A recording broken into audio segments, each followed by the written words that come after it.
Todos los fraudes de este vídeo tenían auditores, reguladores, consejos llenos de nombres famosos, periodistas haciendo preguntas. Y aún así, todos siguieron creciendo durante años. Esta noche contamos los 6 mayores fraudes corporativos de la historia. No las estafas de poca monta, los imperios. Empresas que valían miles de millones y que, debajo de los números, no eran casi nada. Al final vas a notar que todos comparten un mismo patrón. Y cuando lo veas, no volverás a mirar igual el precio de una acción. Vamos del 6 al 1. Y el número 1 todavía cuesta creerlo.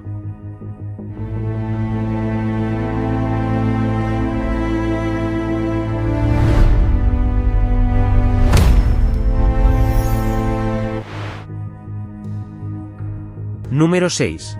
WorldCom era una de las mayores empresas de telecomunicaciones de Estados Unidos, y su CEO, Bernie Ebbers, era el favorito de Wall Street, un exentrenador de baloncesto que construyó un gigante a base de más de 60 adquisiciones. El problema llegó cuando el crecimiento se detuvo. En lugar de contarlo, WorldCom movió sus gastos corrientes a otra columna de los libros, y los gastos se convirtieron en inversiones. Con ese único truco, la empresa se inventó $11.000 millones en beneficios que nunca existieron. El fraude no lo descubrieron los reguladores, ni los auditores que firmaban las cuentas año tras año. Lo encontró la auditora interna de la propia empresa, Cynthia Cooper, que sospechó y se puso a revisar el sistema contable de noche, en secreto, contra la orden directa de dejarlo estar. Lo que encontró desató la mayor quiebra de la historia de Estados Unidos hasta ese momento. En el juicio, Ebbers alegó que no entendía la contabilidad. El jurado no le creyó, fue condenado a 25 años. Trucos simples, cifras gigantes y auditores mirando hacia otro lado. Quédate con esa combinación, porque la siguiente empresa de la lista era aún más respetada. Y su dinero, simplemente, no existía. Número 5. Wirecard era el orgullo de la tecnología alemana, una empresa de pagos tan exitosa que entró en el DAX, el índice de las corporaciones más importantes de Alemania, y que en su mejor momento valía más que Deutsche Bank. Solo había un problema. Buena parte del negocio era ficción, y el dinero que debía demostrar lo contrario. 1.900 millones de euros, supuestamente depositados en 2 bancos de Filipinas, nunca estuvo allí. Los periodistas del Financial Times pasaron 5 años documentando el fraude. La respuesta de Alemania fue asombrosa. En lugar de investigar a la empresa, el regulador fue a por los periodistas. Hasta que en junio de 2020 los auditores se negaron a firmar las cuentas y preguntaron directamente a los bancos filipinos. Las cuentas estaban vacías. Wirecard se derrumbó en cuestión de días. El CEO, Marcus Braun, fue detenido. Y el director de operaciones, Han Marsalek, subió a un avión, desapareció, y sigue prófugo hoy, uno de los hombres más buscados de Europa. Una empresa del DAX, un agujero de 1.900 millones de euros. Y la prensa tratada como el enemigo por decir la verdad. Pero al menos Wirecard tenía un producto real. La siguiente empresa recaudó $9.000 millones con una máquina que nunca funcionó. Número 4. Elizabeth Holmes dejó Stanford a los 19 años con una idea que el mundo quería creer. Cientos de análisis médicos con una sola gota de sangre. Vestía cuello alto negro, hablaba con voz grave y llenó su consejo de leyendas, secretarios de Estado, generales, senadores. En 2014, Theranos valía $9.000 millones y ella salía en las portadas como la multimillonaria hecha a sí misma. Más joven de la historia. Detrás del telón, la tecnología no funcionaba.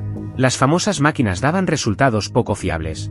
Así que Theranos hacía en secreto muchos de sus análisis en analizadores comerciales corrientes, mientras pacientes reales recibían resultados en los que nunca debieron confiar. Esto no era solo dinero de inversores. Eran análisis de sangre.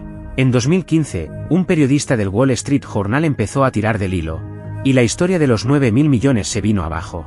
Holmes fue condenada por fraude a 11 años de prisión. Y aquí viene la pregunta incómoda, nadie en aquel consejo tan famoso exigió jamás ver la tecnología validada. La historia era demasiado buena para comprobarla. Y si crees que eso solo pasa en la medicina, espera a ver lo que los inversores más listos del mundo no vieron en el número 3. Número 3. Sam Bankman-Fried iba a ser la cara responsable de las criptomonedas. Pelo despeinado, pantalones cortos, videojuegos en mitad de las reuniones, y detrás de él, FTX. Un exchange que llegó a valer $32.000 millones. Las celebridades hacían sus anuncios. Un estadio de la NBA llevaba su logo.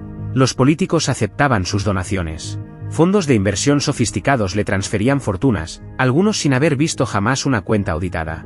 Lo que casi nadie sabía es que FTX tenía una puerta trasera. Los depósitos de los clientes, dinero que solo debía quedarse quieto, se desviaban en silencio a su propia firma de trading y se apostaban en los mercados. Se gastaban en inmuebles y se repartían en préstamos. El agujero llegó a 8.000 millones de dólares. En noviembre de 2022, un solo artículo de prensa puso en duda las cuentas. Los clientes corrieron a retirar su dinero. En unos 8 días, el imperio entero pasó de historia de genio a bancarrota. Bankman-Fried fue declarado culpable de 7 cargos y condenado a 25 años. La estafa más vieja del mundo, simplemente, se había puesto una sudadera.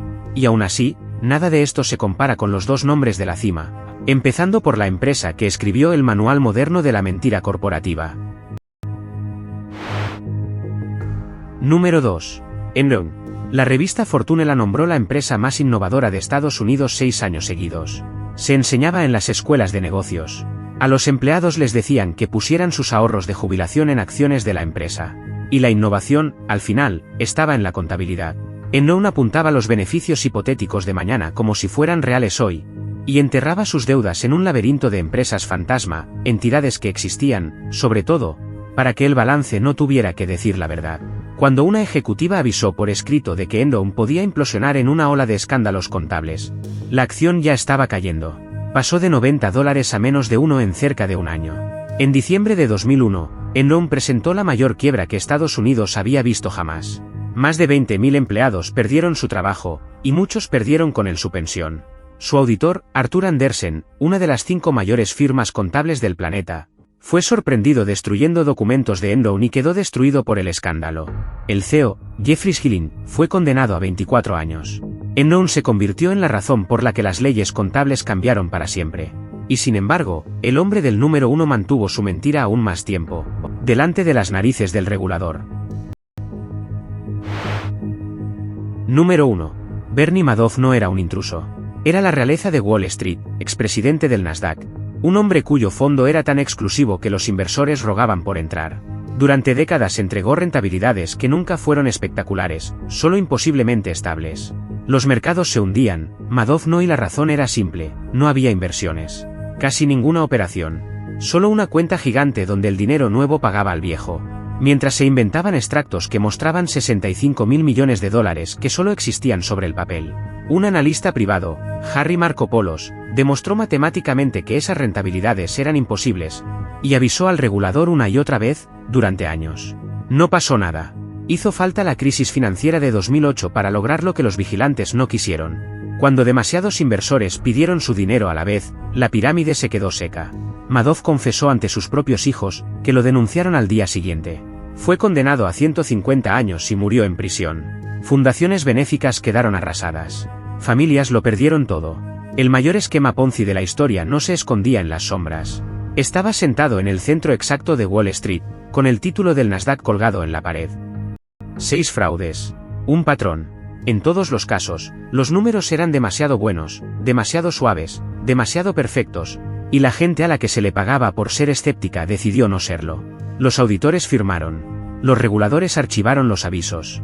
Los consejos admiraron la historia en lugar de comprobarla. Porque cuando todo el mundo está ganando dinero, lo más peligroso que puedes hacer es una pregunta simple en voz alta. Esa es la verdadera lección de esta lista. Los mayores fraudes de la historia no sobrevivieron por ser brillantes.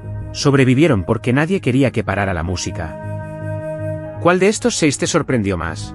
¿Y crees que podría repetirse hoy, o que ya está pasando ahora mismo? Cuéntanoslo en los comentarios. Pronto se abren nuevos expedientes, suscríbete para no perderte el siguiente. Esto es Mega Fraudes Históricos.